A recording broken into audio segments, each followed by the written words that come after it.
Mahigit 2,000 trabaho alok sa isinagawang Mega Job Fair sa Pampanga. Silipin sa report.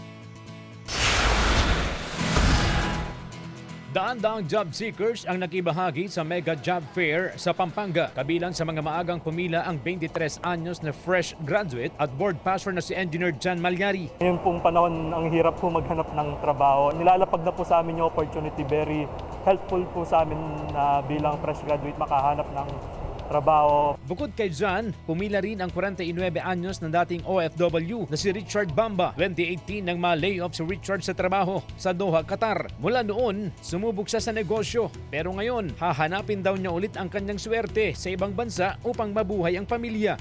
Kasi kapag nagkaroon kami ng chance na makapagtrabaho, hindi lang kami yung matutulungan, pati na rin yung mga anak namin. Aabot sa 2,860 job vacancies mula sa 16 na employers ang inialok para sa 753 na aplikante. Kabilang sa mga trabahong inialok ang senior engineer, site engineer, HR assistant, mechanic, trailer driver, IT technician at iba pa.